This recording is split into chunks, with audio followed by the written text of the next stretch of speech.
Hi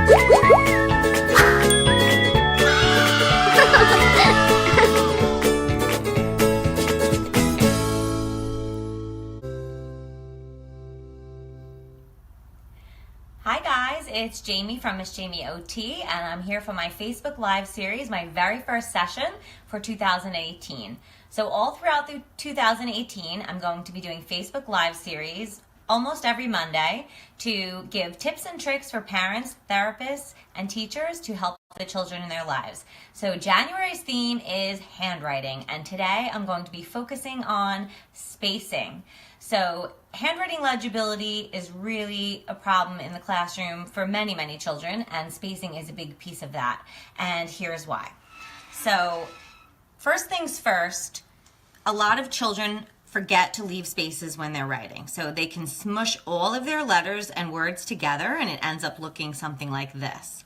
Or you have children who just leave random spaces all throughout their letters and words, and it looks a little bit like this, which again is difficult to read.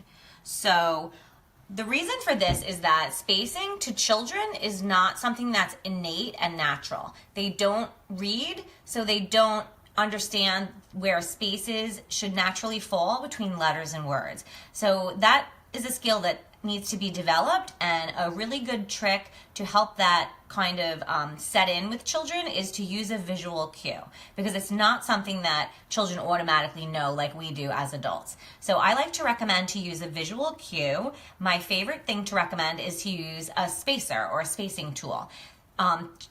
Years ago, teachers used to always teach finger spacing, and that's fine, but the problem with finger spacing is that children need to use their helping hand to put their finger down, which when the helping hand should really be holding the paper. So that's another important part of handwriting legibility, that you don't want the paper wiggling all around. The helping hand needs to be holding the paper steady while the writing hand does the writing. So finger spacing is fine, and it is a good tactic, but there are other options. So my favorite things to recommend are to use a popsicle stick, especially if you have a class of students. Maybe if you're in kindergarten or first grade, have a popsicle stick, have each child decorate the popsicle stick so they're excited to use it and it becomes a natural part of your lesson.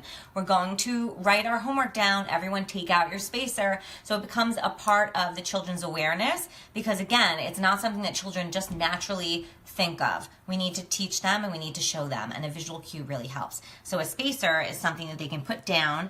They write the word, they put their spacer, they move it over. This is great for younger children and it works really well.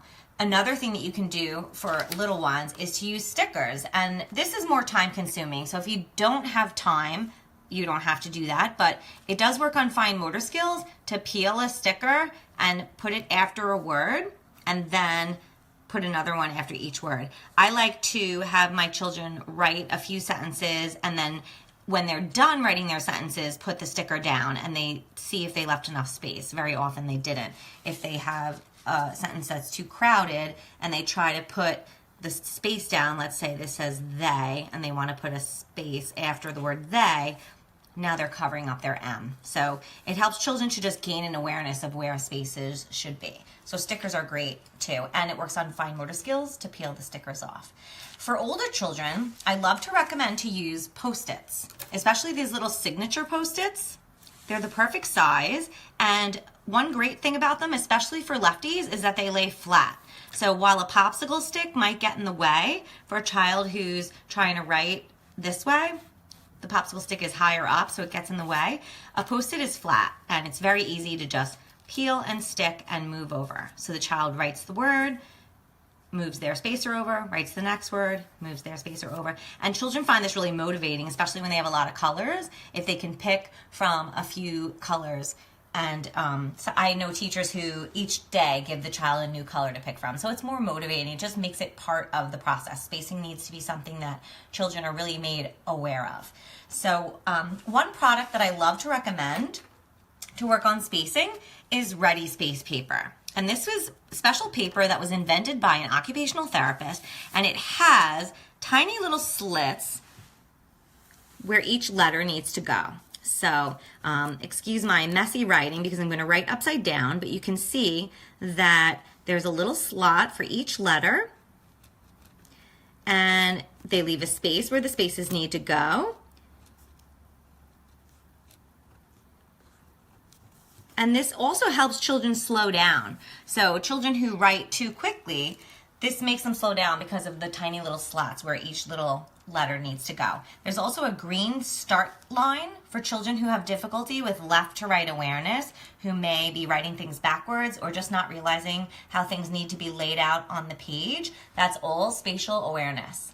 So Ready Space Paper is awesome. I'm going to post the link in my Facebook comments in a minute for you to use, and it's really something that's quite helpful for children who have difficulty with spacing. So those are my tips and tricks for spacing. Next week I'm going to be talking about fine motor control and how that can impact your child's legibility, and simple activities and exercises that you can do at home to help your child to improve their legibility with things that you have laying around the house. So stay tuned. Next Monday I'll be talking about that, and I have a freebie for you, a handout about motor activities that you can use to help improve handwriting legibility. I hope you enjoy this post, and I'll see you next Monday.